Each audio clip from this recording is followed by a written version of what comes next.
Bom dia, graça e paz. Que a graça do Senhor esteja com todos vocês. Mais um culto ao Senhor e hoje, Páscoa, ceia do Senhor, glória a Deus. Por favor, vamos fazer uma leitura no livro de Mateus, capítulo 26, a partir do versículo 17. Diz assim a palavra: No primeiro dia da festa dos pães asmos, os discípulos aproximaram-se de Jesus e o consultaram: Onde desejas que preparemos a refeição da Páscoa? Ao que Jesus orientou: Ide à cidade, procurai um certo homem e falai a ele: O mestre manda dizer-te: É chegada a minha hora. Desejo celebrar a Páscoa em tua casa, juntamente com os meus discípulos. E os discípulos fizeram como lhe havia instruído e prepararam a Páscoa. Somente até aqui por enquanto. Já era chegada a hora de Jesus, Jesus já sabia que era chegado o tempo dele. E com isso, chegando também a Páscoa, chega o momento da celebração.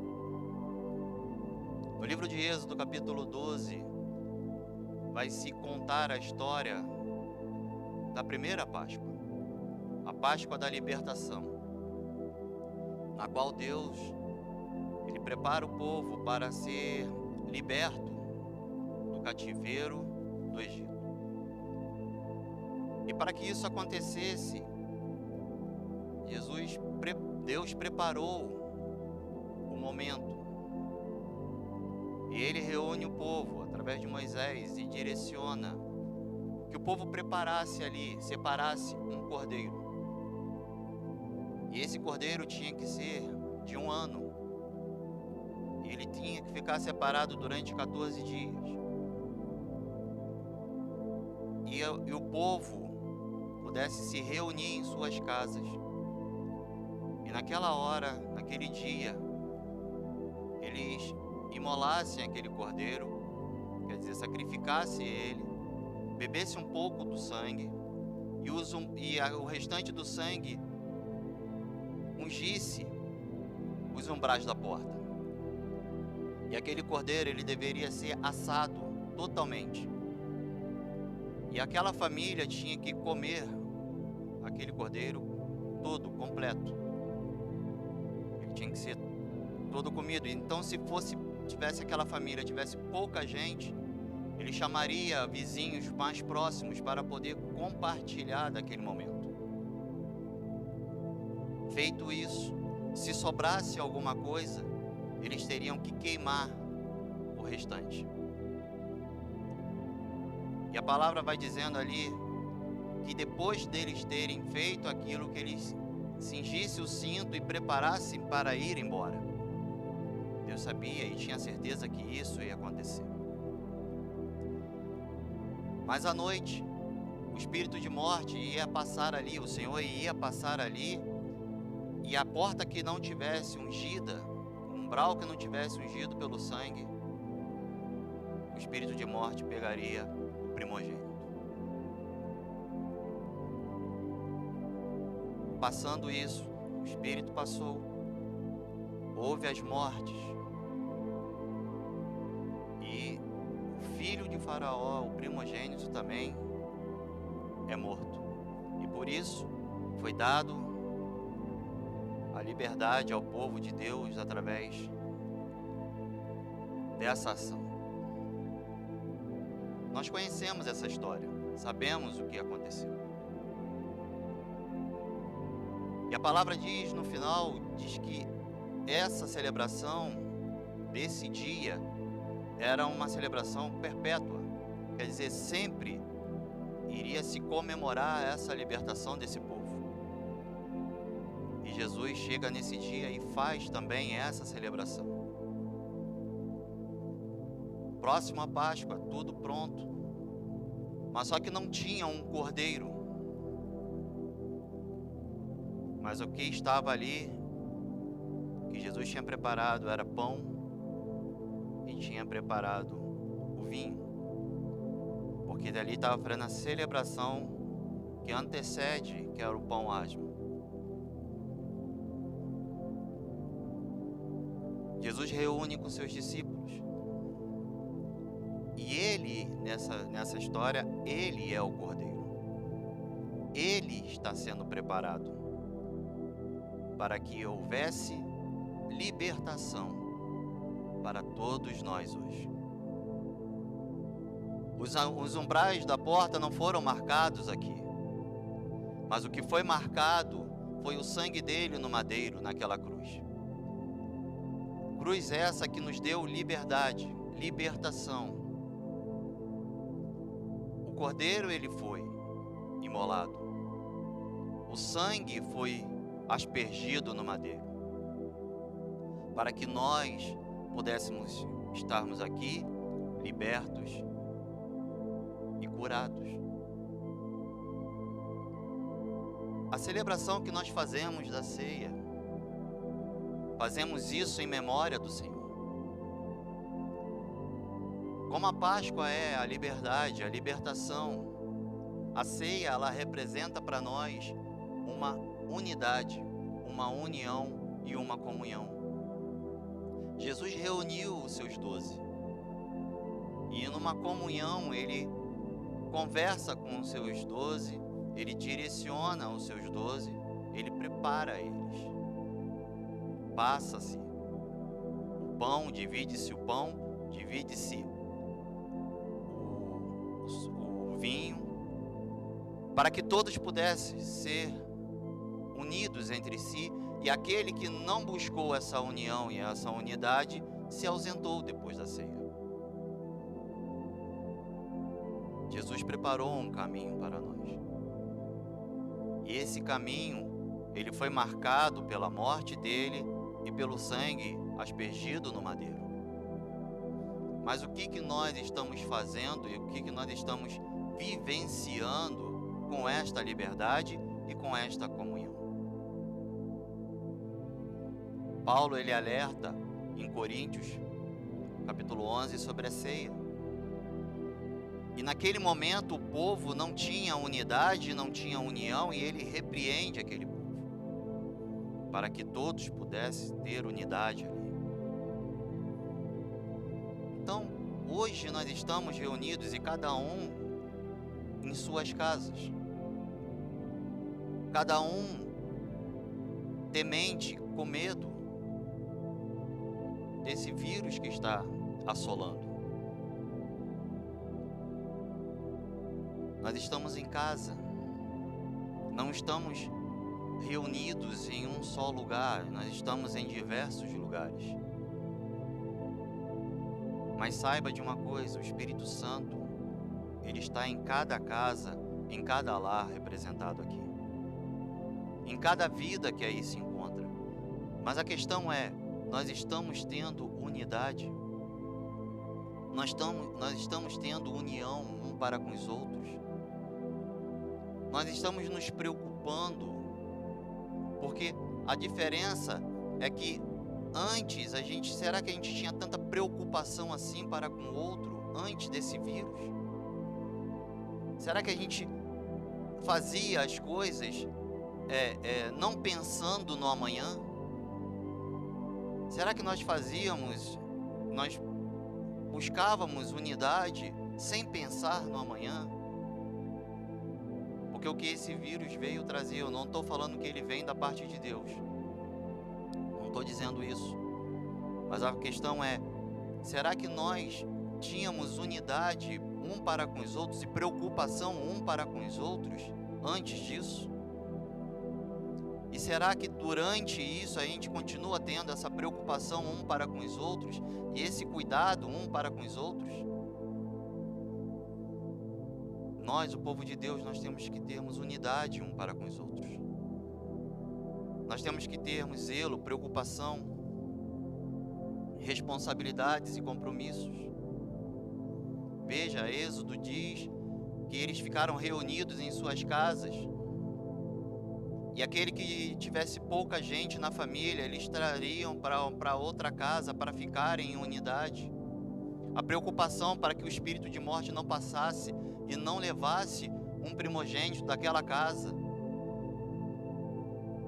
Eles se uniram, eles tiveram unidade. E Jesus agora pega os seus discípulos e traz a unidade para eles também e reúne-os para poder fazer a celebração da ceia, para trazer unidade entre eles e comunhão entre eles.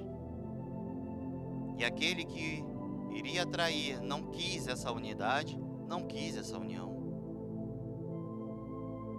Mas Jesus não abriu mão de ninguém. E nós hoje, como povo de Deus, temos que estarmos unidos, orando um pelos outros, se compadecendo, cuidando, zelamente, uma unidade e sermos realmente membros de um corpo, ajudando uns aos outros. Jesus, versículo 20 aqui de Mateus 20, ele diz que ao pôr do sol estava Jesus reclinado, próximo à mesa, com os 12. E durante a refeição revelou que, com toda certeza vos afirmo que dentre vós, entre vós me trairá. Então eles olham um para os outros e começam a indagar quem seria. Irmãos, nós temos que termos essa convicção. Por mais que no meio haja uma pessoa que não pense como você, não distrate. Deixa que Deus trabalhe. Deixa que Deus trate aquela pessoa. Porque às vezes a gente fica procurando sempre um culpado. Nós procuramos sempre aquele que vai fazer errado, ou aquele que vai trair, ou aquele que vai enganar. A gente está sempre procurando. Jesus sabia quem era, mas Jesus não abriu mão dele até o último momento. Que nós não venhamos a sermos um motivo do afastamento do outro. Que nós não venhamos a ser um motivo do afastamento do outro da presença de Deus. Que a gente se esforce para que ele não se afaste, mas se ele se afastar, ele se afasta por ele mesmo e não por nossos motivos, não por nossa causa. Judas, ele foi instruído por Jesus, como todos os outros discípulos. Será que foi Jesus quem errou com Judas? Ou foi Judas que errou com Jesus? Judas tinha o melhor mestre, o melhor instrutor, o melhor amigo, o melhor companheiro, mas ele decidiu não ter. A decisão foi dele. E às vezes a gente olha para alguém inconscientemente, às vezes, e a gente avalia aquela pessoa e acha que aquela pessoa não é capaz. E quando nós fazemos isso, nós começamos a distanciar daquela pessoa, abrir mão dela, não oferecer tanto quanto os outros. Mas Jesus não fez isso com Judas. Até o último momento, até o pão, o lavar dos pés, até o vinho, ele participou de tudo. Ele participou da celebração da Páscoa, ele participou da celebração da ceia, ele participou da comunhão ali. Mas mesmo assim, ele decidiu se afastar. A decisão foi dele. A condição foi dele. Ele foi direcionado. Que ele mesmo pergunta para Jesus: "Se mestre, sou eu?" E Jesus diz: "Tu dizes isso."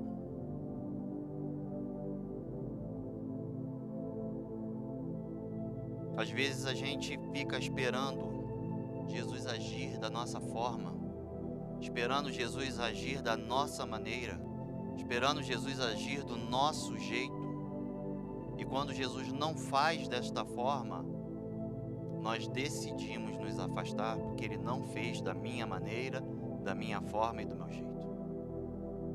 Foi assim que aconteceu com Judas.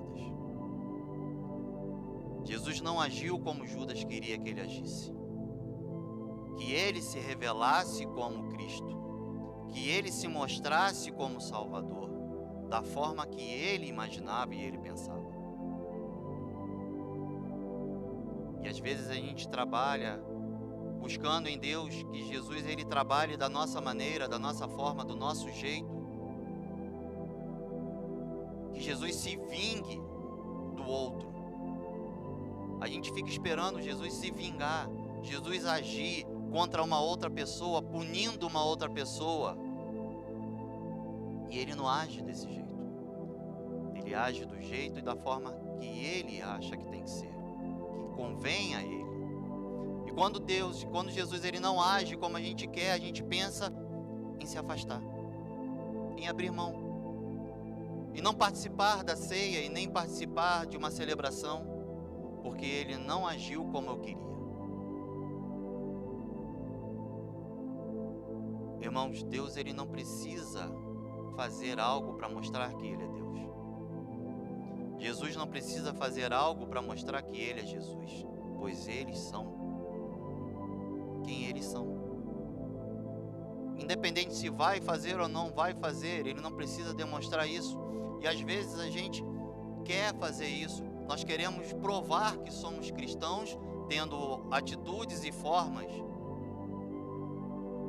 E não é assim que funciona. O que funciona é que nós vivamos em testemunho uns para com os outros. E a busca da unidade e a busca da comunhão, isso reflete o nosso cristianismo. O cuidado, o zelo um para com os outros. Vivermos em unidade, vivermos em união. E hoje, infelizmente, nós não estamos aqui no templo reunidos para cear. Mas vocês aí estão com seus familiares, seus entes queridos. Vocês aí estão com seus parentes, com seus amigos. Então aproveita essa oportunidade. Aproveita essa oportunidade para dizer um para com os outros que vocês os amam. Que sinceramente fazem falta um para com o outro. A ausência não é boa. Dê a importância da presença. Dê a importância do cuidado e do zelo um para com os outros. Dê a importância de vivermos juntos até o tempo que for necessário. Que nós não venhamos abrir mão. Que nós não venhamos a deixar isso passar, ou deixar para depois, ou deixar isso para amanhã. Que possamos viver o hoje em unidade e poder dizer hoje aquilo que é necessário dizer. Que somos importantes um para com o outro. Jesus, ele reuniu os seus 12.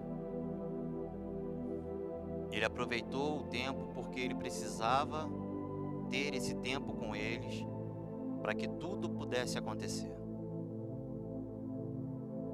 E Jesus se tornou o cordeiro daquela Páscoa. Porque logo ao domingo ele ressuscita. E ressuscita para nos mostrar o quanto nós somos capazes de ter uma nova vida, de ter uma nova história, de ter uma nova qualidade em nossas vidas. Eu quero convidar a você, nesta manhã, para participar dessa qualidade de vida, para participar dessa unidade, para participar dessa comunhão, para que a gente possa ter vida e a tenha em abundância. Então você que preparou aí a sua ceia, você que preparou aí junto com a família, que venhamos a nos preparar nesse momento para poder participar dessa unidade e dessa comunhão. Ah, mas quem pode? Ah, mas fulano não pode, Bertano não pode. Irmãos, isso é uma particularidade de cada um. A palavra do Senhor diz que para que avalie-se, pois, o homem a si mesmo, e depois de ter avaliado, que possa tomar a ceia. A ceia não é minha, a ceia não é da igreja cristã, a ceia é do Senhor, e nós fazemos isso como unidade. E nesse momento, como unidade, nós vamos excluir alguém? Se Jesus nem a Judas excluiu. Então cada um de nós temos que termos a nossa avaliação e olharmos para com os outros e termos amor um para com os outros. Jesus disse que o pão era o seu corpo e o vinho era o seu sangue.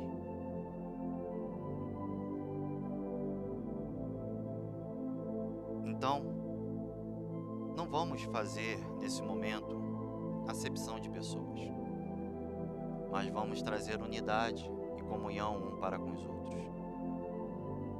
E eu queria convidar você para participar. E que nesse momento você possa separar os alimentos aí e distribuir para os familiares, para os entes queridos, para todos que possam participar dessa comunhão, em nome de Cristo Jesus. Aqui está o pão e aqui está o suco de uva, a representatividade do corpo e do sangue, a representatividade de uma união e de uma comunhão. Glória a Deus. Pegue seu pão nesse momento, pois o que eu recebi do Senhor que também vos entreguei, que o Senhor Jesus, na noite em que foi traído, tomou o pão e logo havendo dado graças, partiu e disse: isto é o meu corpo que é dado por vós. Fazei isto em memória de mim. Levanta seu pão. Senhor, graças te damos, Pai, por este momento. Que o Senhor abençoe este pedaço de pão que simboliza o teu corpo.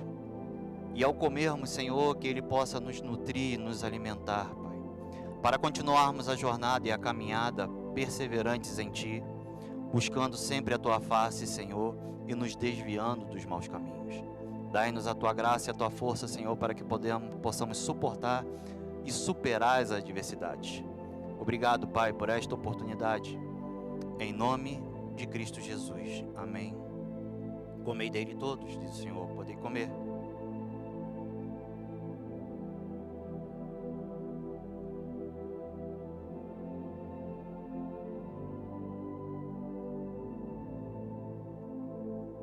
Do mesmo modo, depois de comer, ele também tomou o cálice e declarou: este cálice é a nova aliança no meu sangue.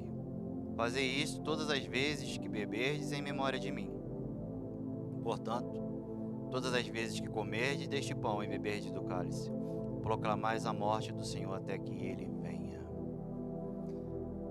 Senhor, em nome de Jesus, Pai, consagra e unja esse suco de uva que simboliza o teu sangue. Que ao bebermos, Senhor, ele possa nos lavar, nos limpar, nos renovar em Ti e nos trazer alegria, a alegria do Teu Espírito, Senhor, para continuarmos vencendo as adversidades, nos dando sabedoria, entendimento e capacitação, Senhor, que venha nos limpar e nos purificar, e que Tua graça sempre permaneça em nós, Senhor, e é o que Te oramos, bendizendo o Teu nome nesta manhã, em nome de Cristo Jesus. Bebei dele todos, disse o Senhor, podeis beber.